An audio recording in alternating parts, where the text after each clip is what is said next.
The Ministry of Commerce of the Chinese Communist Party issued a notice on August 14th to comprehensively expand the project of innovative development of service trade, which will pilot the implementation of digital renminbi or yuan to replace physical currency starting with 28 regions and eventually all of China.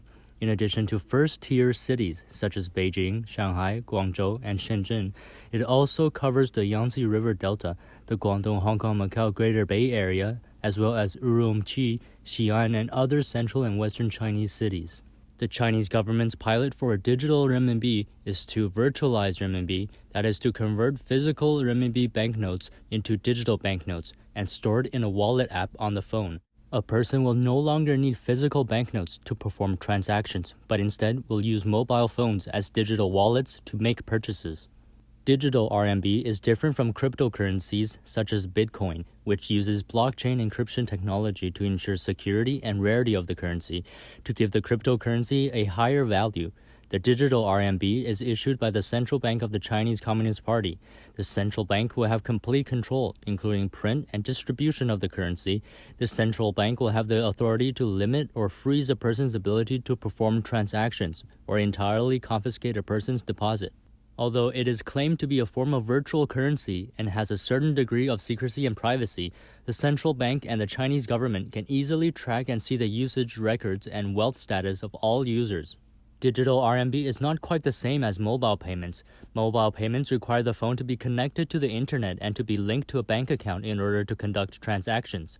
But the digital RMB does not require either. As long as the phone has battery, touching two mobile phones together will transfer the digital RMB from one person to the other person.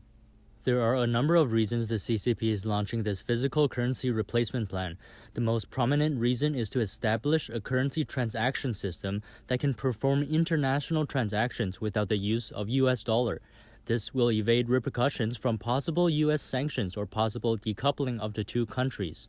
Recently, the U.S. sanctioned 11 Chinese and Hong Kong officials. As of now, these sanctioned officials can have absolutely zero business dealings or business relationships with the United States. Major Western lenders and lenders with operations in the U.S., including Bank of China, China Construction Bank, and China Merchants Bank, have restricted dealings with the 11 sanctioned officials. Any bank that does business with the sanctioned officials risk penalties that would threaten their access to the SWIFT network, the Society for Worldwide Interbank Financial Telecommunications Network. SWIFT is a network that enables financial institutions worldwide to send and receive financial transactions in a secure, standardized, and reliable environment. As of 2015, SWIFT linked more than 11,000 financial institutions in more than 200 countries and territories. Although the system is supposedly an international platform, but because currently the world's international currency is the US dollar, the United States has great influence over this platform. As a result, it has the ability to kick out a country from this network through sanctions. If a country is out of the network, their ability to conduct financial transactions with other countries of the world becomes extremely difficult. This has devastating effects for the country's economy. In the past, the U.S. have sanctioned countries such as Iran, Korea, and Cuba from SWIFT. China's original plan to implement the digital RMB is to replace 30 to 50% of physical RMB within 3 years. But looking at the expansive area of coverage in this recent announcement, it seems the plan has been greatly expedited. Perhaps within 2 years, 100% of physical RMB will be replaced. This acceleration is likely due to the quickly deteriorating China-US relations. China's financial system heavily relies on the ability to be able to perform international transactions using the USD and SWIFT. Because of deteriorating China-US relations, a so-called decoupling of the two countries may occur.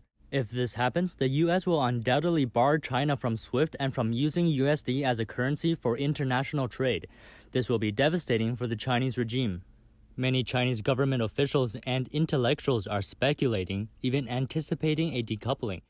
China is implementing the digital RMB across the country to become independent from the USD and SWIFT. It is believed that the only way China can survive a decoupling from the US is to not be reliant on the SWIFT network and the USD.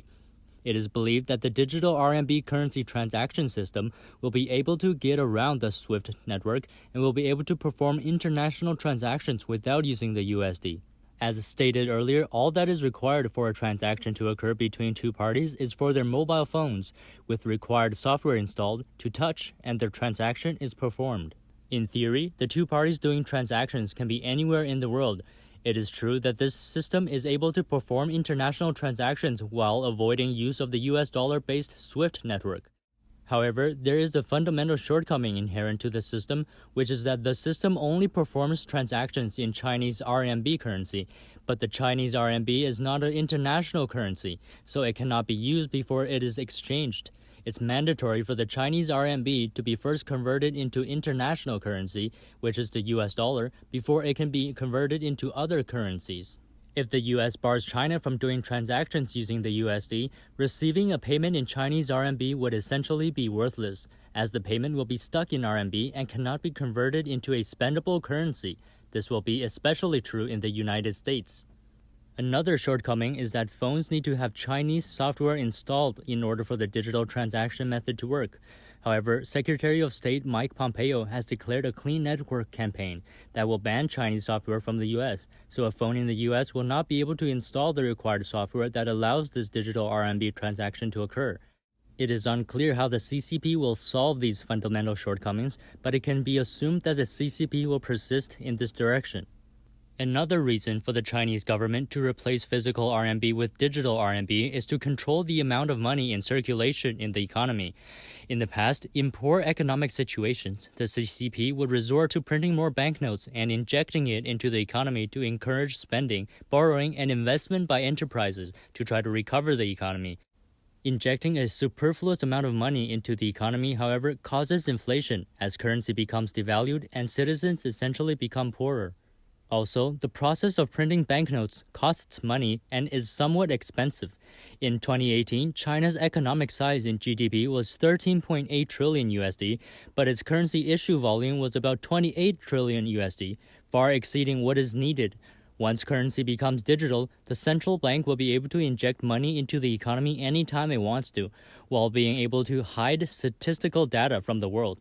And it will also be able to reduce cost of issuing banknotes to zero, as printing labor costs and import costs of paper and ink will be eliminated.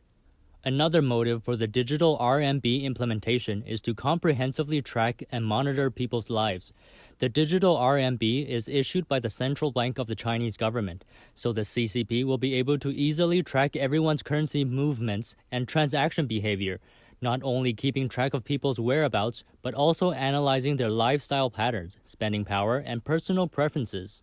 This data and information will not only help the CCP to understand its people, but will also help it to monitor people in a more comprehensive and in-depth manner. In extension, the digital RMB can also be used as a suppression tool for strengthening the stability of the regime. For example, the CCP can threaten to remove a person's ability to make essential daily transactions if they commit any actions that goes against what the CCP wants.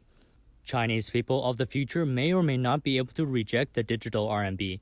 As of now, what they can do is to not store or save money in this form of digital currency. At the same time, they should convert their current physical RMB into commodities, such as food, gold, gems, or other valuables, or even USD. Thank you for watching today's video. If you're interested in our channel and want to keep up with current events, please subscribe and turn on the notification bell. See you next time.